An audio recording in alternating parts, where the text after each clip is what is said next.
Bonjour chères auditrices et auditeurs, bienvenue sur Quartier des Ondes, la voix des quartiers de Rennes. Aujourd'hui on se retrouve pour le 3e volet de notre émission L'autre et moi sur la solidarité internationale. Je suis Clémentine Gaillard et je vais être accompagnée de Victor Correa pour l'animation. Bonjour Victor. Bonjour Clémentine. Et on aura comme invitée Esmeralda, présidente de l'association Selva Viva. Bonjour Esmeralda, merci d'être avec nous aujourd'hui.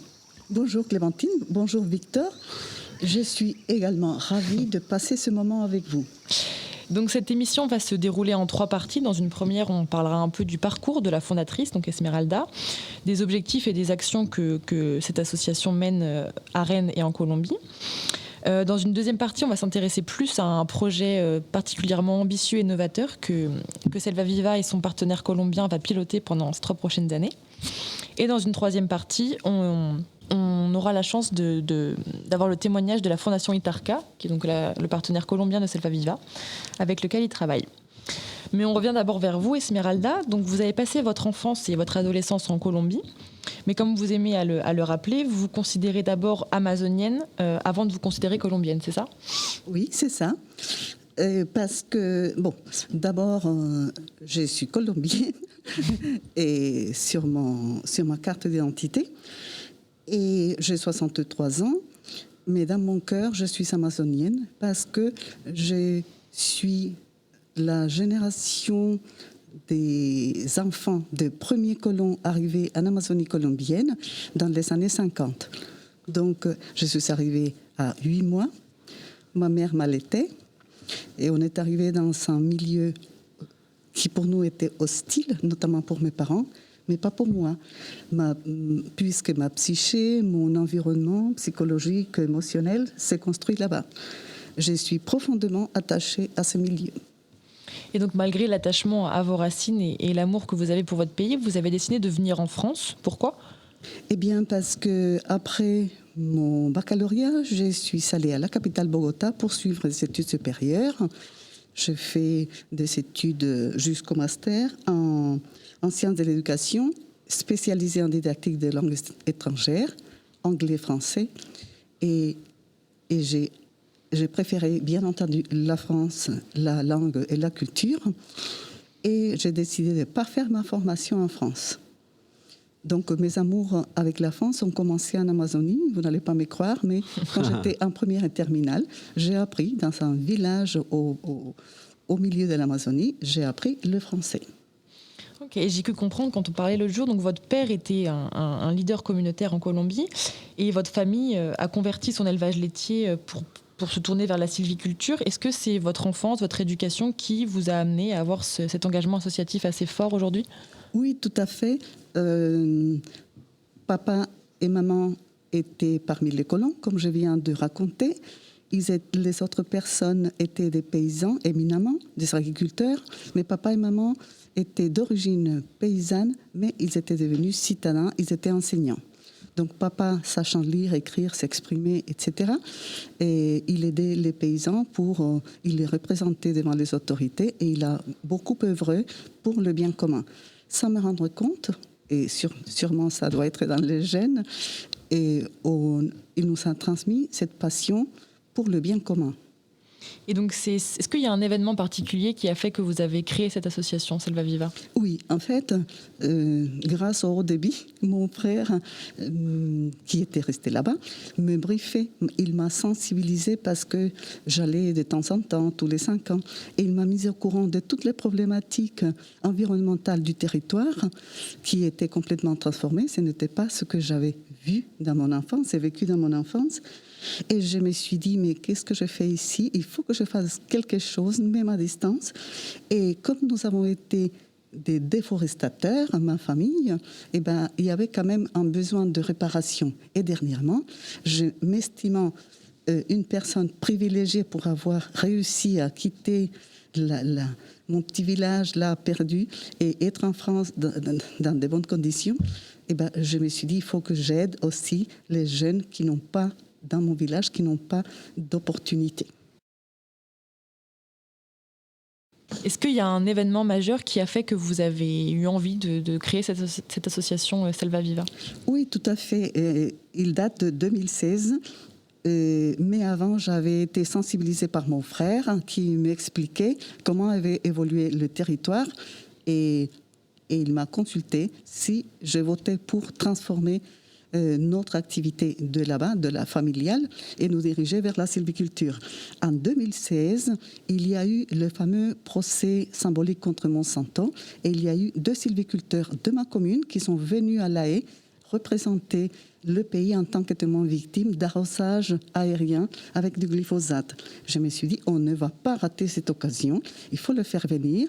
Et j'ai eu un ange qui m'est tombé du ciel, qui s'appelle Édouard Bouin, qui est quelqu'un qui a beaucoup de relations. Il nous a préparé toute une semaine d'activités.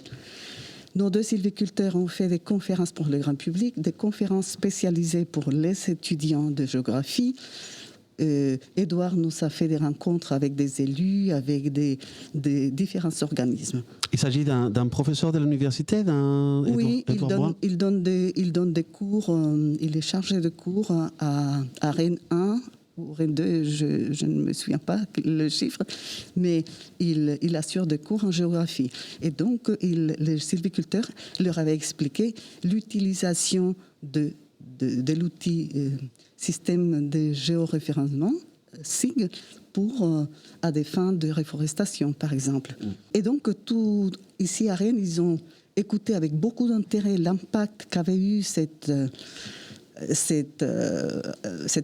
arrosages avec du glyphosate sur les écosystèmes, sur les habitants, les animaux, pollution des sols, pollution des arbres, pollution des eaux. Et ils les ont encouragés à continuer dans la sylviculture. Ils sont rentrés en Colombie, mais très motivés. Ils ont créé une fondation. Et nous, on a décidé de faire le pas et on a créé l'association. D'accord, très bien. Est-ce que vous pouvez nous présenter brièvement cette association qui a été créée à la suite de ce fameux procès? Par exemple, elle a été créée pour répondre à quels besoins? Eh bien, elle a été créée pour soutenir les actions de cette fondation.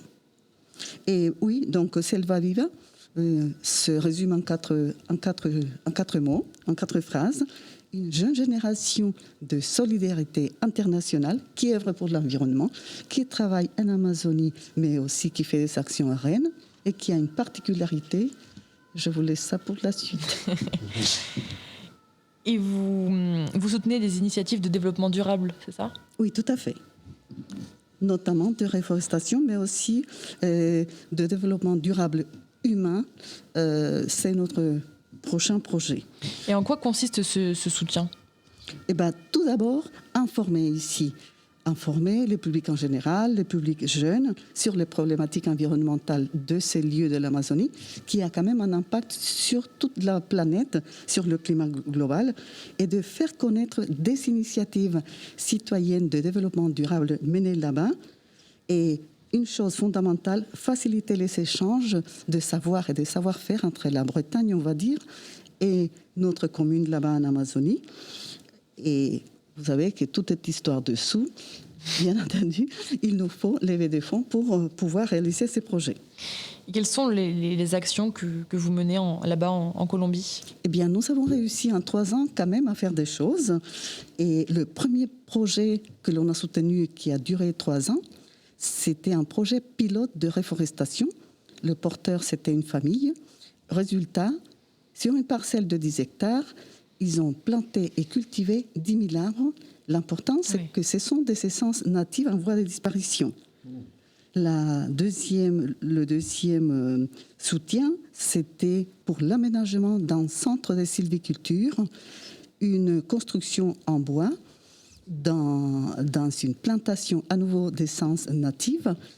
Et pour que ça devienne un lieu, c'est la base en fait pour les actions de la Fondation.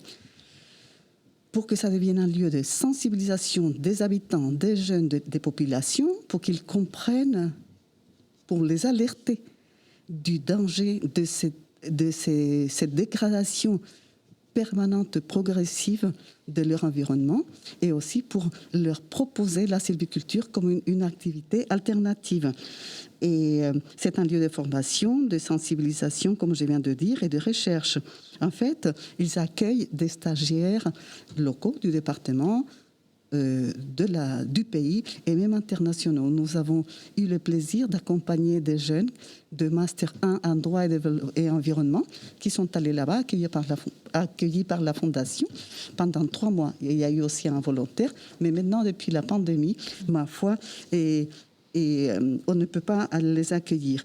Et finalement, nous avons fait également un projet croisé parce qu'il y a eu lieu aussi à Rennes, très chouette.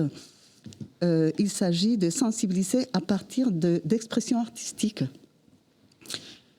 Et un groupe de jeunes ici ont été initiés à la photographie par rien de moins que Richard Volante, le fameux photographe, et là-bas par une réalisatrice colombienne et très connue. Donc, tout le groupe ont fait des photos, des productions magnifiques. Nous avons décidé d'en faire des expositions. On a été à la Maison des associations, on a été à Sciences Po Rennes, on a été dans 2 grands lycées, Ozanam et Saint-Martin, où nous faisons des visites guidées pour les élèves. Et là, ce mois-ci, cette semaine, vient de démarrer un nouveau projet. Très bien. Et toutes ces actions, vous les faites en collaboration avec des partenaires rennais, c'est ça ?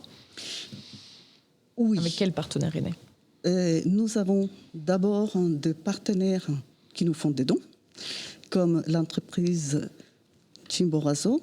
La directrice est une membre qui s'est investie beaucoup dans l'association et qui a eu la gentillesse de nous faire un don pour le nouveau projet, justement. Nous avons le Club Sœurs Optimistes de Rennes qui nous fait des dons depuis 3 ans. Nous avons également Mot pour Mot et Braise Femme nous a fait des articles et il ne faut pas que j'oublie, nous avons aussi travaillé avec une asso très sympathique, Génération Verte 21. Et bien entendu, nous avons 2 partenaires hors pair, la ville de Rennes et la MIR, Maison internationale de Rennes, qui pour nous a été vraiment un tremplin. Ça nous a permis de travailler dans le réseau associatif rennais, de nous intégrer bien dans ce réseau associatif. C'est un lieu pour nous d'échange, de découverte et surtout très utile. On a été formés à la conception des projets et dès le départ jusqu'à la fin, toutes les étapes d'un projet. C'est d'ailleurs dans ces lieux de la MIR qu'on est en train d'enregistrer cette émission aujourd'hui. Oui, c'est ce que j'ai dit. C'est vraiment, pour nous, ça a été une rencontre merveilleuse. On avait été formés, je ne dois pas être ingrate. La Maison des associations nous a aidés dans la partie initiale, tout ce qui concerne la création. Mais le tremplin a été vraiment la MIR. D'accord. Et Selva Viva a la particularité d'être une association intergénérationnelle, si j'ai bien compris. Est-ce que c'est un critère important pour vous, ça ? Très important, parce qu'on ne voulait être ni une association d'ados, ni une association des vieux, comme ils nous disent. Et en fait, le plus jeune a 10 ans et la personne la plus âgée a 94 ans. Mais nous nous portons tous comme un charme. Alors, il y a des jeunes, il y a des personnes en activité et il y a aussi des retraités. Tous apportent leur savoir et leurs compétences. Tant qu'on est dans le thème des bénévoles, pourquoi vous ciblez particulièrement les jeunes avec votre association ? Enfin, je m'attendais à votre curiosité.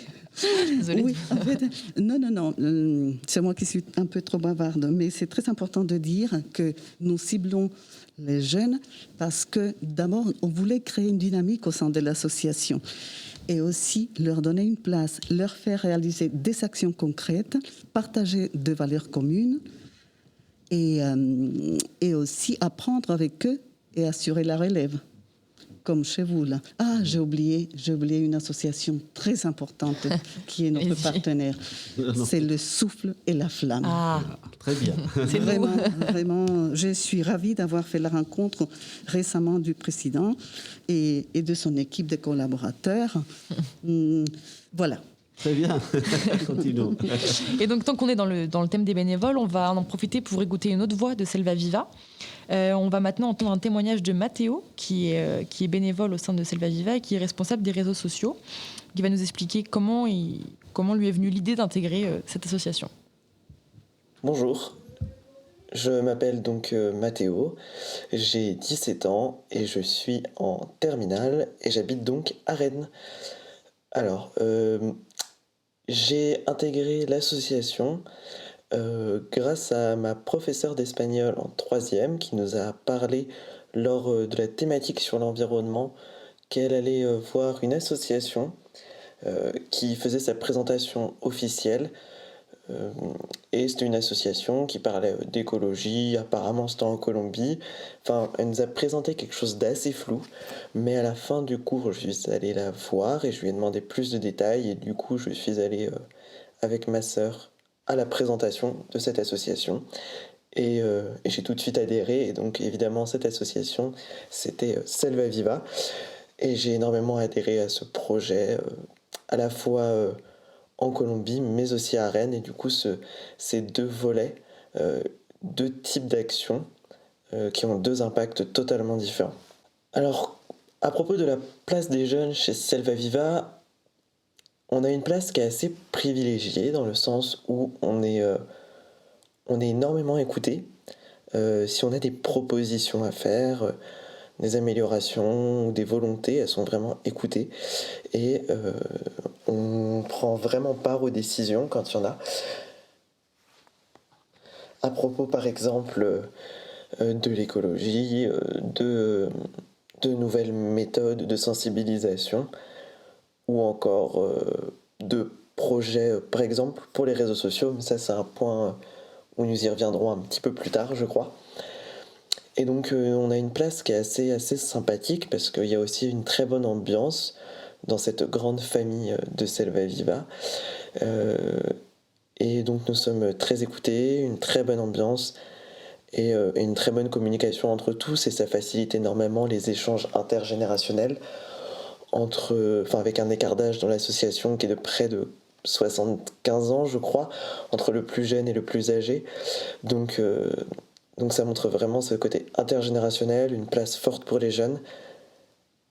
Et contrairement à d'autres associations qu'il peut y avoir sur Rennes, évidemment sans les critiquer, que je ne citerai pas, mais où ce sont vraiment que des jeunes, nous on a la chance aussi justement, ce que je disais de cet échange intergénérationnel, qui nous permet d'avoir un regard sur plusieurs générations et sur plusieurs dizaines d'années, afin d'élargir nos idées et nos moyens de réflexion quant à la sensibilisation et aux nouvelles méthodes, comme je disais, de développement durable et des projets.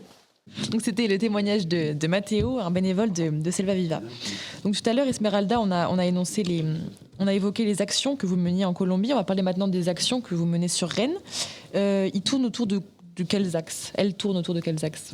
Eh bien, communication, sensibilisation, événements et levée de fonds. En communication, nous avons fait des efforts pour restructurer en communication externe les réseaux sociaux avec notre bénévole star, Matteo, que nous venons d'écouter. C'est lui qui coordonne ce travail et nous avons une bonne fréquence de publication et beaucoup plus de visibilité.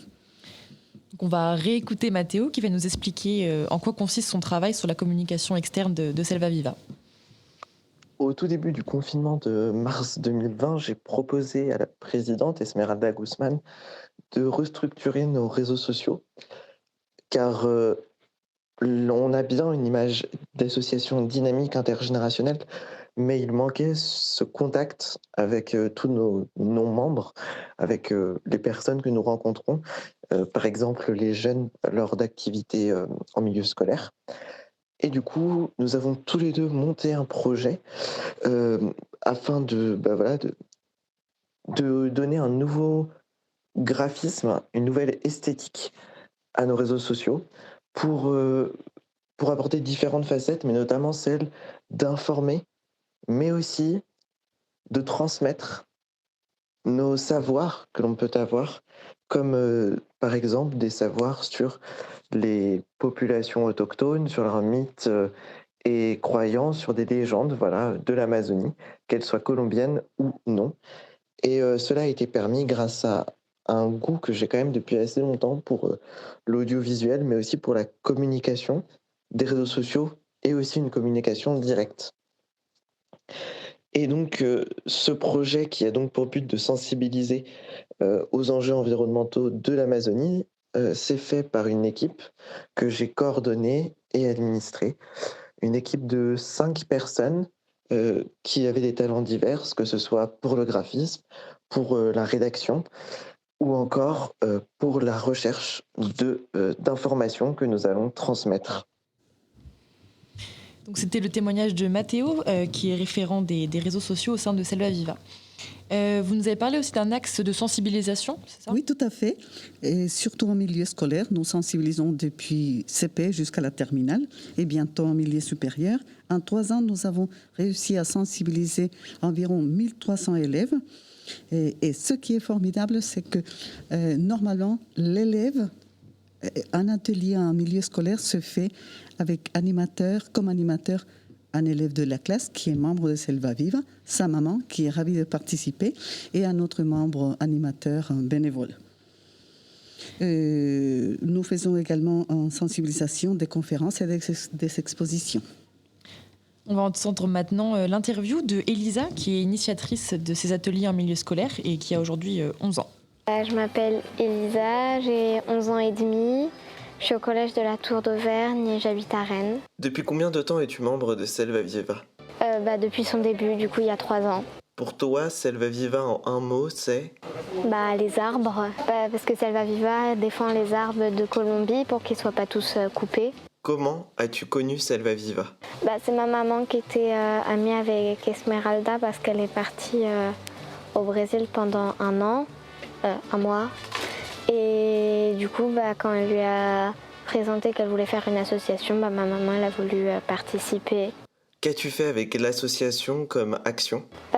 J'avais demandé à Esmeralda de venir faire un atelier dans mon école, dans ma classe, et du coup, ça est devenu, elle a fait beaucoup d'ateliers. Est-ce que tu as un geste éco-responsable que tu fais au quotidien chez toi ?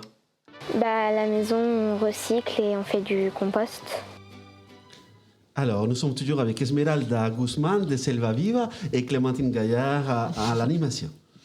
Et du coup, donc, vos actions à Rennes consistent aussi à participer à des événements. Vous avez notamment participé aux journées de lutte contre la violence faite aux femmes en projetant un film d'une réalisatrice colombienne, Luisa Sosa, sur le documentaire porte sur le lien entre la violence de genre et la reforestation. Est-ce que vous pouvez nous en dire un peu plus ? En fait, le documentaire porte sur les violences intrafamiliales, mais je comprends votre question. Quel lien entre un film de violence de genre et la reforestation ? Eh bien, c'est que la réalisatrice a utilisé ce film pour sensibiliser en Amazonie, où elle a décidé de s'installer. Elle a quitté Bogota, le confort de la capitale, pour la forêt amazonienne. Et elle a sensibilisé des villages perdus tout le long d'un fleuve, toutes les populations, c'est-à-dire il n'y avait pas que les femmes, mais les enfants, les hommes.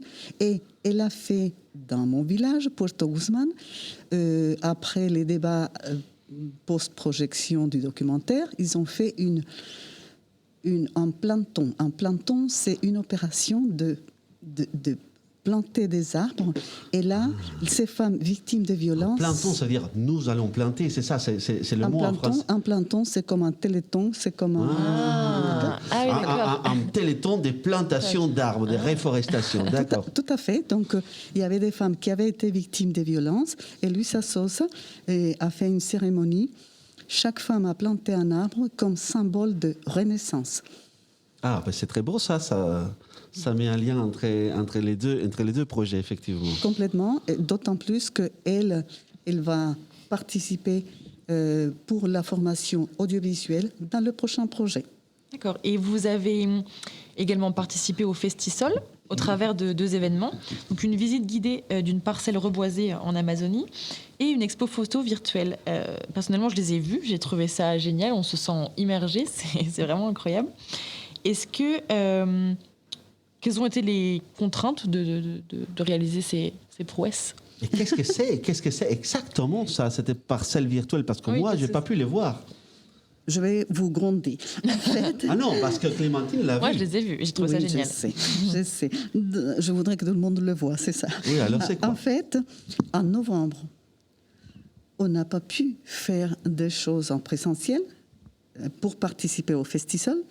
Et comme j'ai appris qu'impossible n'est pas français, et que j'ai appris le français, j'ai pris ça comme devise dans ma vie, et je suis sérieuse, c'est pas une plaisanterie. Bon, on a dit, comment on fait? On va faire une visite guidée virtuelle. On a décidé de filmer la visite en 4 segments qu'ils nous ont envoyés en vidéo. La Fondation a participé, bien entendu. Et le jour J, on était avec des invités d'Allemagne, de France, d'Espagne et les Colombiens aussi. Eh bien, le seul moment vrai, c'était le moment de questions. On alternait une vidéo et les questions sur ces segments vidéo, et ainsi de suite. Ça a été un succès fou. Et cette immersion virtuelle, elle est encore visible et visitable sur le net. Est-ce que si je voulais aller voir maintenant, pour les gens qui sont en train d'entendre, parce que c'est ça la question. C'est très intéressant parce qu'il y a eu un travail d'interprétation, et notre magicien Matteo nous a beaucoup aidé. Vous n'allez pas me le piquer, hein, pour un service civique ici. C'est notre genre, c'est pas notre genre. Donc en fait, on ne l'a pas encore mise en ligne, mais on peut vous passer ça parce que les segments sont courts. C'est très didactiquement expliqué. Je vous dis de quoi il s'agit. Il s'agit des personnes qui ont déboisé quand elles sont arrivées il y a 60 ans et qui ont pris conscience des dégâts qu'elles causaient et qui ont décidé, ce sont des initiatives citoyennes encore une fois, de reboiser avec des essences natives en voie de disparition. Et là, ils nous racontaient leur expérience, ce que ça a donné au bout de 10 ans de reforestation. Donc bientôt, peut-être on aura dans les réseaux de Selva Viva ces témoignages. Oui. Très bien. Et donc on pourra être immergé complètement dans l'Amazonie, c'est ça? Oui, tout à fait. Et voilà, il faudrait qu'on le rende public, ces segments.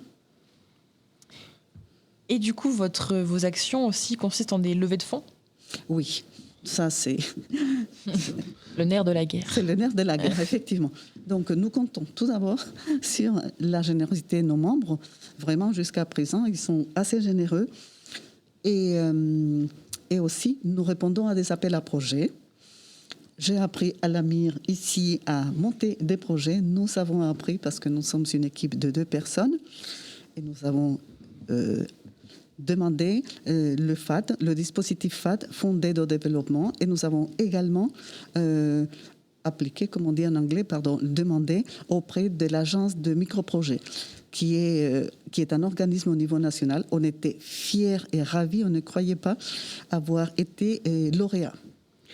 Et qu'est-ce que c'est précisément le Fonds d'aide au développement de la ville de Rennes, pour les auditeurs qui ne connaissent pas forcément? C'est un dispositif pour aider des projets de solidarité internationale. La ville de Rennes a une mission, se donne une mission dans laquelle l'AMIR participe de manière active, c'est l'éducation à la citoyenneté internationale.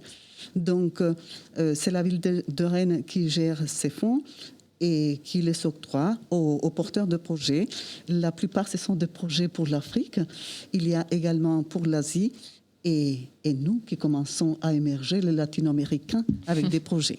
Et c'est des projets un peu d'échange aussi. Il faut aussi présenter un volet du projet côté rennais. Il le demande aussi. Il faut un volet dans le pays du Sud, le pays aidé, mais le pays rennais, enfin la ville de Rennes, aussi un retour de ce projet. Oui, complètement. C'est très important que les citoyens rennais, que les contribuables, parlons clair, et sachent où vont ces fonds pour la solidarité internationale.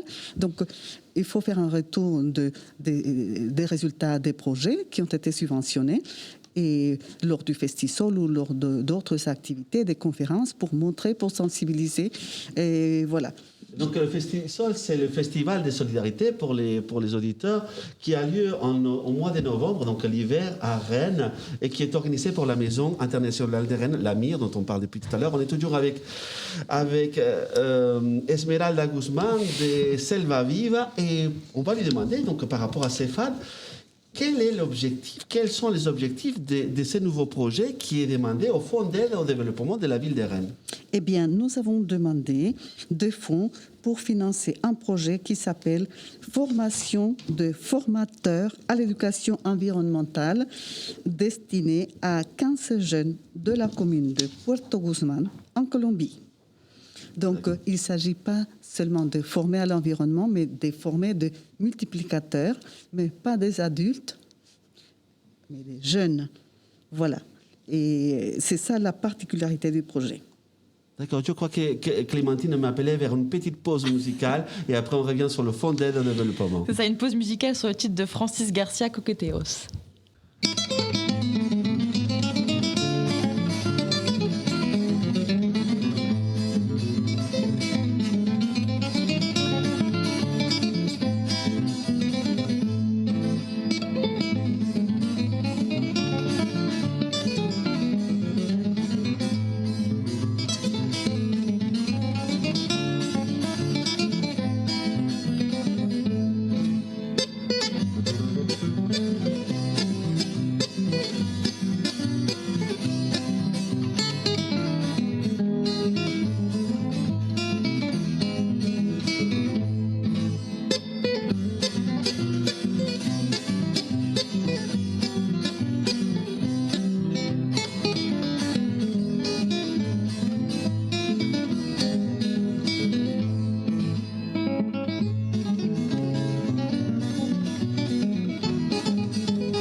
On vient d'écouter Francis Garcia, Coqueteos. Donc on reprend l'émission, on va parler de ce fameux projet qui a été financé par le FAD et d'autres subventions. Est-ce que vous pouvez nous en parler un peu plus? Allez-y Victor, c'est à vous. Oui, effectivement. La parole. Alors, donc on parlait du fonds de développement demandé à la ville de Rennes. Vous nous parliez des objectifs du projet que vous avez présenté cette année au fonds de développement. Donc, nous avons un objectif. J'ai déjà énoncé le projet. Et l'objectif général, c'est de contribuer à l'éducation environnementale des jeunes de la commune de Puerto Guzmán, en Amazonie colombienne, dans le cadre de la diminution de l'impact des activités des habitants sur les écosystèmes, mais aussi dans le cadre de la lutte contre la déforestation et le changement climatique. Et tout cela par un biais artistique, si j'ai bien compris. Complètement. En fait, le précédent projet, c'était sur l'expression artistique à travers la photo. Et cette fois-ci, c'est l'expression artistique à travers la photo et la vidéo. Très bien. Mais toujours le thème de l'environnement. De l'environnement. Et quel sera le résultat de ce projet? Qu'est-ce qu'on attend à la fin? Comment évaluer qu'il a fonctionné? Quel est l'impact? En fait, ils vont C'est très ambitieux, comme le disait Clémentine. En fait, ils vont être initiés à la sylviculture. Ils vont devenir formateurs. Ils vont sensibiliser des élèves des écoles des villages de la commune. C'est énorme. Déjà, l'école de Puerto Guzmán, le groupe scolaire, a 1564 élèves. Ensuite, ils vont être capables de produire des segments vidéo. Ils pourront même en faire une activité génératrice de revenus. Et donc... À la fin, on a un film. La première année, ils vont produire des sonovisos. Oui. Vous parliez comme le film de Chris Marker, comme on l'a jeté un peu. C'est des films où on a un peu des photogrammes, il y a des images qui passent et puis il y a un son. Oui, il y a le son qui a du sens, et en voix off, il y a le récit. Ils vont construire. Donc, il fallait commencer par des choses plus simples. La deuxième année, ils vont faire dans la première année, 15 sonovisos, c'est ce qu'on vient d'expliquer. À la deuxième année, ils vont faire 3 vidéos par groupe, parce que faire une vidéo implique du son, de l'image, vous savez mieux que moi, de l'image, du montage, un récit, voilà. Et à la troisième année, ça va être encore des productions vidéo qui vont être utilisées comme plaidoyer, qui vont être utilisées pour sensibiliser et qui vont être non seulement les élèves, mais aussi qui vont être présentés aux habitants et aux instances administratives. Donc un projet sur 3 ans, formateur, des sensibilisations à la sylviculture, mais aussi des formations techniques, et à long terme, avec un produit à la fin qui peut être utilisé pour la sensibilisation et la promotion. Donc ça se présente très bien. Donc, quelles sont les perspectives futures après ces projets ? D'autres idées à l'intérieur de Selva Viva? Pour l'instant, on a beaucoup couru. Oui. On a fait en 3 ans trop de choses même.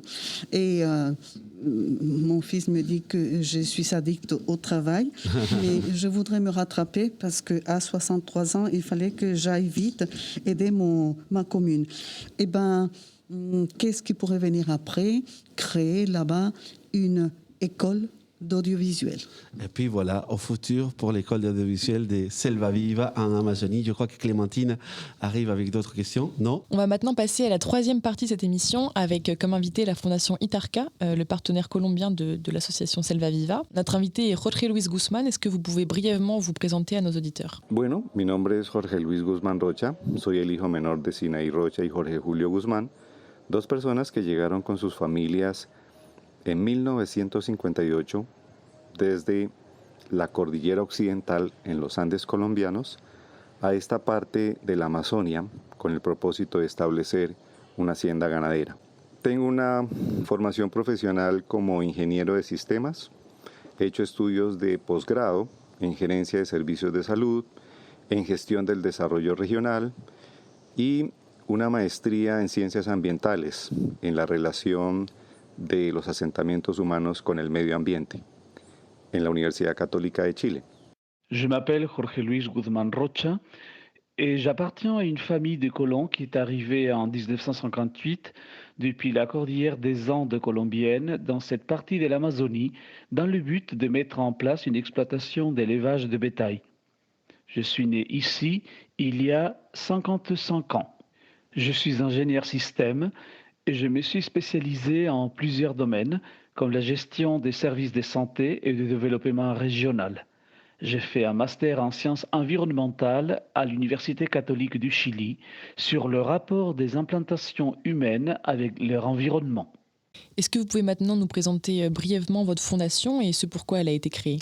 La misión de la Fundación Itarca de manera general es contribuir a la gestión sostenible de los asentamientos humanos y de sus ecosistemas, de los ecosistemas en los cuales esos asentamientos están establecidos. Esto se origina en el hecho de que Puerto Guzmán fue fundado en un predio que recibió el nombre de Itarca en el año de 1956. La formación del pueblo fue el resultado del trabajo comunitario de la familia Guzmán Rocha. A lo largo del tiempo, como ya se mencionó, la familia ha hecho contribuciones para el bienestar de la población, para la formación del pueblo, para que se presten los servicios públicos que la gente necesita. Y esto, llevado a un contexto más general, es lo que fundamenta el interés por contribuir a la gestión sostenible de los asentamientos y de los ecosistemas. D'une manière générale, nous pouvons dire que la Fondation Itarca a pour mission de contribuer à la gestion durable des implantations humaines et des écosystèmes dans lesquels ces populations se sont établies dans cette partie de l'Amazonie dans les années 50. La formation du village a été le résultat d'un travail de communauté paysanne auquel notre famille avait activement participé. Est-ce que vous pouvez nous parler un peu plus des actions que vous menez sur votre territoire avec la Fondation Itarca? En cuanto a las acciones concretas más recientes con los colaboradores mencionados, está una investigación sobre ordenación y manejo comunitario de cuencas en el río Mandur con la Universidad de Pensilvania, que llamamos Proyecto Ríos y Reconciliación. Por otro lado, también con la Universidad del Rosario, en Bogotá, hemos hecho una investigación histórica sobre la formación de Puerto Guzmán en sus diferentes barrios, examinando cuál ha sido el contexto en su momento, el papel de los diferentes actores. Y pues lo más reciente es con Selva Viva, el proyecto que está encaminado a la formación de jóvenes de Puerto Guzmán en realización ambiental audiovisual. Parmi les actions concrètes les plus récentes avec les partenaires mentionnés, nous pouvons citer Rivières et Réconciliation. Il s'agit d'une étude réalisée par l'Université de Pennsylvanie avec la participation des habitants pour l'aménagement et la gestion du bassin de la rivière Mandur, leur territoire dans la commune de Puerto Guzmán. Nous avons également mené avec l'Université du Rosaire de Bogotá une recherche historique sur la formation de Puerto Guzmán et ses quartiers, en étudiant le contexte de chaque jalon de leur histoire ainsi que le rôle des différents acteurs. Le travail le plus récent se développe actuellement avec l'association Selva Viva et vise la formation des jeunes de Puerto Guzmán en réalisation audiovisuelle dans le domaine environnemental. Et donc pour contextualiser un peu ce que vous faites, ces actions donc menées par la Fondation Itarca, elles sont nécessaires parce que votre région fait face à de gros problèmes socio-environnementaux, c'est ça? Esas acciones concretas pues son la respuesta de la Fundación Itarca frente a los problemas socioambientales del territorio. Puerto Guzmán y sus alrededores es un territorio que está muy afectado por la deforestación, entre las más altas de Colombia. Esa deforestación implica la pérdida de biodiversidad, pero también existe la problemática de los cultivos de uso ilícito, como la coca, en el territorio.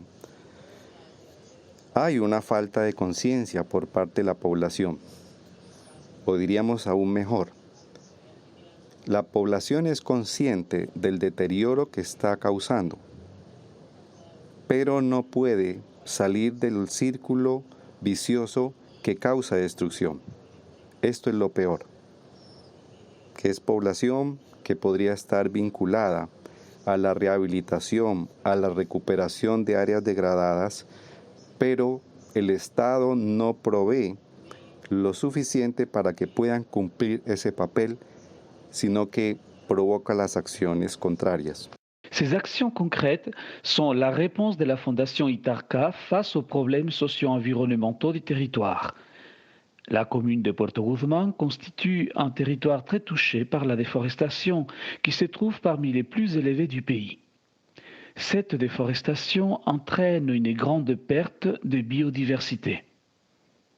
On assiste également à la problématique des cultures illicites telles celles de la coca. La population n'est pas consciente de ces problèmes, ou nous devrions plutôt dire qu'elle est consciente de la destruction qu'elle provoque, mais elle n'est pas en mesure de sortir du cercle vicieux à l'origine de cette dégradation. Le plus triste dans cette situation, c'est que cette population pourrait être associée à la récupération des zones abîmées, mais l'État, ne lui fournissant pas les moyens nécessaires pour remplir cette fonction réparatrice, pérennise cette nuisance environnementale. Pero la presencia de los cultivos de uso ilícito como la coca no son el único problema de economías ilícitas en la región. La minería ilegal de oro es otra actividad que se lleva a cabo en el territorio y está al margen del control del Estado, por fuera de su control. Por el contrario, quienes sí tienen control sobre esta situación son grupos ilegales que se disputan las rentas de los cultivos de coca y de la minería ilegal y que están en los últimos años amenazando y atacando a los líderes y lideresas sociales del territorio. Hay serios problemas de seguridad en el territorio de Puerto Guzmán y los alrededores, y en ese contexto es que la Fundación Itarca trata de cumplir, de hacer aportes para que esta problemática socioambiental tenga al menos algún tipo de tratamiento, el que está a nuestro alcance. Cependant, la présence des cultures illicites n'est pas le seul problème dans la région. L'extraction illégale d'or est une autre activité qui se développe dans le territoire à marge du contrôle de l'État. Ce sont des groupes illégaux qui se disputent le monopole de ces négoces. Ils font la loi et depuis quelques années, ils menacent et assassinent les leaders sociaux, hommes et femmes, dans la région. Il y a de sérieux problèmes d'insécurité sur la commune de Puerto Guzmán et ses environs, et c'est dans ce contexte que la Fondation Itarca essaye de travailler afin que cette problématique socio-environnementale soit abordée avec les moyens à notre portée. Du coup, quelle a été la réaction, la réponse de l'État face à ces problèmes et qu'est-ce que vous pensez des résultats qu'il a obtenus? Frente a esta problemática socioambiental, la respuesta del Estado ha sido errática y contraproducente. Ha sido una respuesta ante todo represiva, militar, en contra de en su época, de las guerrillas, pero no ha hecho presencia trayendo inversión social, mejorando las infraestructuras de educación, de salud, y mucho menos las infraestructuras en telecomunicaciones. No ha traído el bienestar que debería proveer el Estado por constitución a este territorio. Por el contrario, lo que vemos son acciones como el Plan Colombia. Actualmente, el programa de erradicación manual de cultivos ilícitos, de sustitución de cultivos de uso ilícito, y pues los resultados dejan mucho que decir en el gobierno actual. A pesar de que estas últimas medidas son resultado de un acuerdo con un grupo armado insurgente que dejó las armas para formar parte de la vida política de este país, el gobierno actual, el gobierno nacional, no está cumpliendo con las obligaciones adquiridas en esos acuerdos. La réponse de l'État face à cette problématique socio-environnementale a été erronée et contre-productive. Il s'agit surtout d'une posture répressive des militaires contre les guérillas à une certaine époque. Aucun effort de l'État en matière de développement social, d'amélioration des infrastructures éducatives, de santé et encore moins des télécommunications. L'état des bien-être prévu dans la Constitution n'existe pas dans notre territoire. Au contraire, nous voyons plutôt des initiatives comme le Plan Colombia ou encore le programme d'éradication manuelle des cultures illicites et celui de substitution des cultures, et nous ne pouvons que constater que ces résultats laissent beaucoup à désirer. Ces mesures sont le fruit d'un accord de paix passé entre le gouvernement et les FARC, accord que le gouvernement national ne respecte pas à l'heure actuelle. Et j'imagine que vous n'êtes pas seul à mener ces actions. Est-ce que vous avez des partenaires à l'échelle locale, régionale ou nationale ? Itarca viene trabajando con una diversidad de actores locales, regionales, nacionales y también extranjeros. Trabaja con las juntas de vecinos del área urbana, trabaja también con juntas de vecinos en el área rural, con organizaciones étnicas, indígenas y afrodescendientes. También ha trabajado con la administración municipal, la alcaldía y el consejo municipal.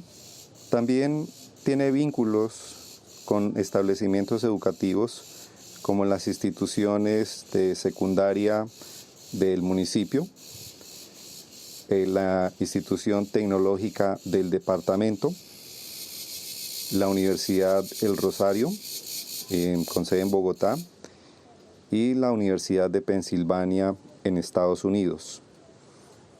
Estos vínculos están dirigidos a la educación de los jóvenes locales, pero también a las prácticas de estudiantes de educación superior e incluso apoyando algunos trabajos de posgrado en la Universidad de Pensilvania.